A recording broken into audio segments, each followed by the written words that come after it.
कभी इसकी कल्पना भी नहीं की होगी कि मुझे भी अमेरिकी यूनिवर्सिटी लाफायट कॉलेज में मुझे पढ़ने का अवसर प्राप्त होगा। पर मैं बहुत ही भाग्यशाली महसूस कर रहा हूँ कि मेरे माता पिता ने मुझे पढ़ने का वो अवसर दिया। जी बिल्कुल नहीं, अब जैसे मैं अभी कह रहा हूँ कि मैं कभी नहीं सोचा था। मैं तो यही सोचा था कि मैं पढ़ रहा हूँ, 12th पास करूँगा, कोई ऐसी कम्पिटिटिव एग्ज़ाम्स निकालूंगा या मैं भी सरकारी नौकरी की तैयारी करूँगा। वो मुझे डेक्स्ट्रिटी में यही सिखाया जाता है कि you have to fight the battle of high standards if you want to see yourself at the best institution in the world. है कि आपकी सर्वोत्तम आपको वो योगदान आपको देना पड़ेगा अपने प्रति, अगर अपने आप को अगर अच्छे बिल्कुल। मैं काफ़ी गौरवान्वित महसूस करता हूँ अपने पिताजी पे, जिन्होंने मुझ पर विश्वास रखा और मुझे पढ़ाया। मुझे काफ़ी खुशी महसूस होती है कि ऐसे मेरे पिताजी मुझे मिले और मैं चाहता हूँ कि ऐसे पिताजी सबको मिले। जैसे मैंने कहा कि मैं मैकेनिकल इंजीनियर बनूंगा और साथ ही मैं समाज सुधारक भी बनना चाहता हूँ। और मेरी एक खुद की एक संस्था मैंने चलाई है, मैं उस पर काम भी कर रहा हूँ, जिसका नाम अपनी शिक्षा फाउंडेशन है। हम लोग अलग अलग गाँव में जाते हैं और वहाँ पे मतलब बच्चों की होम स्कूल की शिक्षा देते हैं। मेरे विचारधारा से मुझे लगता है कि लोगों की नज़रिया अवश्य बदली होगी या बदल रही है। और या हमारे प्रति या जो भी वो विचारधारा वो बनाते होंगे या हम इन्हीं से बात करते हैं। चलिए प्रेम, मुझे ये बताइए कि कैसे कैसे आपकी ये जो है मंजिल यहाँ तक प्राप्त किए हैं, शुरू से मुझे बताइए। पहले तो बहुत बहुत धन्यवाद आपका। मैं यही कहना चाहूँगा कि मेरे लिए ये अविश्वसनीय था कि मैं कभी इसकी कल्पना भी नहीं की होगी कि मुझे भी अमेरिकी यूनिवर्सिटी लाफायट कॉलेज में मुझे पढ़ने का अवसर प्राप्त होगा। पर मैं बहुत ही भाग्यशाली महसूस कर रहा हूँ कि मेरे माता पिता ने मुझे पढ़ने का वो अवसर दिया। और मेरी माता वो मेरे जीवन में बहुत ही अहम भूमिका अदा करती हैं। जब मैं 6 वर्ष का था तो मेरी माताजी ने ही एक NGO है जिसका नाम शोषित सेवा संघ है, और उसके अंतर्गत एक संस्था, एक स्कूल चलता है जो CBSE से एफिलिएटेड है। उस स्कूल का नाम है शोषित समाधान केंद्र स्कूल। मैंने उसी स्कूल में लगभग प्राथमिक शिक्षा जो 1 से लेकर 12वीं तक होती है या हाई स्कूल की शिक्षा मैंने वहीं से पाया है। और उससे पहले जब मैं स्कूल में नहीं जाता, मतलब कि उस संस्था से नहीं जुड़ा हुआ था, तो उससे पहले मैं यहीं पे गांव में ही, मतलब कि जब 5 साल का था तो मैं यहीं पे मैं पढ़ा लिखा करता था, मतलब पेड़ के नीचे पढ़कर, मतलब कि बोरा लेके जाकर जी बिल्कुल, बोरा लेकर वो उसे बिछा कर उसी पर पढ़ा करता था। और यहीं पर मतलब कि मेरी बचपन जो 5 साल की थी यहीं पे गुजरी। फिर उसके बाद जब मैं वहाँ पे गया तो मेरी बचपना वहीं पे गुजरा। और अभी भी मतलब मैं वहीं से जुड़ा हुआ हूँ। अभी मैंने 12वीं की रात की और उसके बाद मैं अमेरिका पढ़ने जा रहा हूँ। ये मेरे लिए बहुत ही संघर्षमय रहा, क्योंकि मेरे पास उतने संसाधन नहीं थे, और उतने संसाधन के बावजूद मुझ में ये पढ़ने का जुनून था कि इतने संसाधन, मतलब कि आप कम से कम भी संसाधन में इतने अच्छे कर सकते हैं, ये मुझे खुद पर विश्वास था। और मैं इसी चीज़ को लगातार आपको कौन बताया था कि भाई ये फॉर्म भरो, वहाँ पे जाओगे? क्योंकि ये तो मतलब अकल्पनीय बात हो गई। किन्होंने आपको प्रोत्साहित किया कि भाई ये फॉर्म भरो, विदेश जाएंगे? और उस समय क्या आपने सोचा था? जी बिल्कुल नहीं, अब जैसे मैं अभी कह रहा हूँ कि मैं कभी नहीं सोचा था। मैं तो यही सोचा था कि मैं पढ़ रहा हूँ, 12th पास करूँगा, कोई ऐसी कम्पिटिटिव एग्ज़ाम्स निकालूंगा या मैं भी सरकारी नौकरी की तैयारी करूँगा, यही सोचा था। लेकिन मेरे सोच विचार में जब बदलाव है, जब मैं 14 वर्ष का था और मैं एक संगठन से जुड़ा जिसका नाम डेक्स्ट्रिटी ग्लोबल है, और उसके संस्थापक महोदय श्री शरद विवेक सागर सर जी हैं। तो उनके ही संपर्क में आया, और उनके एक प्रोग्राम है जो डेक्स्ट्रिटी टू कॉलेज कहलाता है, जिससे CDP एक प्रोग्राम उसका भी होता है। तो मैंने एक करियर डेवलपमेंट प्रोग्राम में भाग लिया, उसमें मैंने अप्लाई किया उस प्रोग्राम में, और मुझे उस प्रोग्राम में मुझे एक्सेप्ट, मतलब कि मेरा एप्लीकेशन एक्सेप्ट किया। उन्होंने कहा कि ठीक है, आपका हम एक्सेप्ट करते हैं, और अब जो भी हम पढ़ाते हैं वो हम आपको पढ़ाएंगे, as a free of cost पढ़ाएंगे। उसमें भी कुछ राशि लगती है, लगभग पहले 48,000 थी, अब 60,000 हो गई है।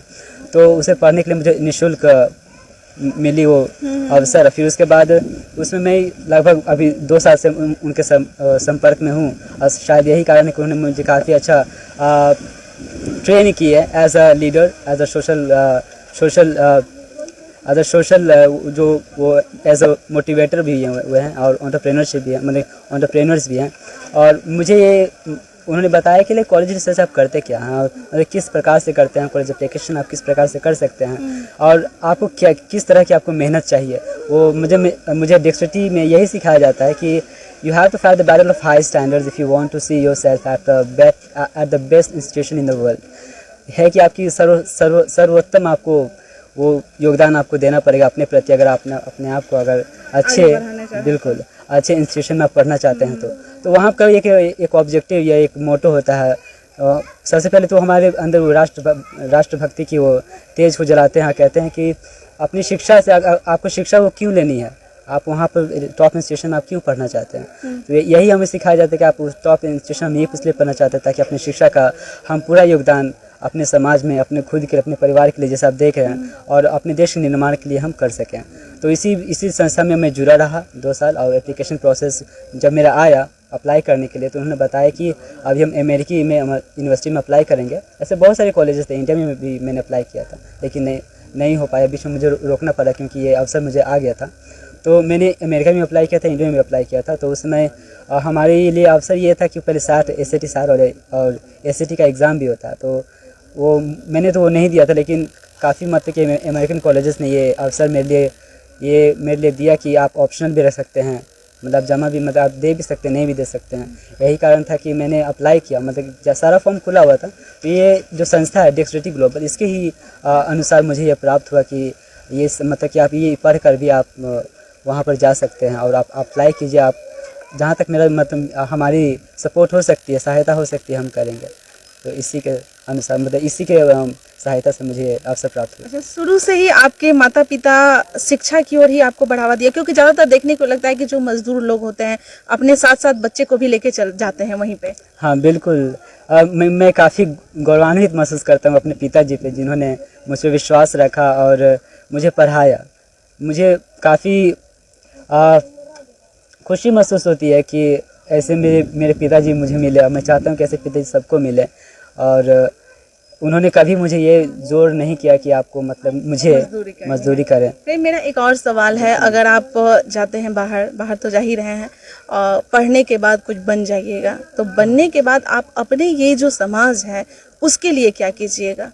जी मैम, जैसे मैंने कहा कि मैं मैकेनिकल इंजीनियर बनूंगा और साथ ही मैं समाज सुधारक भी बनना चाहता हूं और मेरी खुद की एक संस्था मैंने चलाई है। मैं उस पर काम भी कर रहा हूं जिसका नाम अपनी शिक्षा फाउंडेशन है। हम लोग अलग अलग गांव में जाते हैं और वहाँ पे मतलब बच्चों की होम स्कूल की शिक्षा देते हैं और ये चल रही है। और मैं चाहता हूँ कि जब वहाँ पढ़ कर आऊँ तो एक समाज सुधारक बनूँ और अपने समाज के बच्चों के, अपने समुदाय के बच्चों के लिए, और न कि बल्कि अपने बच्चों, अपने समुदाय के बच्चों के लिए, बल्कि सभी जो छात्र पढ़ना चाहते हैं उनके लिए मैं चाहूँगा कि क्षेत्र की शिक्षा, मतलब शिक्षा के क्षेत्र में कुछ काम करूँ। प्रेम, अब नजरिया भी लोगों का आपके प्रति बदल गया होगा, है ना? बिल्कुल बदल। अभी जो इस समाज में हैं आप लोग, जो गरीब लोग हैं, मजदूरी करते हैं, थोड़ा सा लोगों का नजरिया भी अलग रहता है, लेकिन अब हो सके नजरिया चेंज हो गया होगा।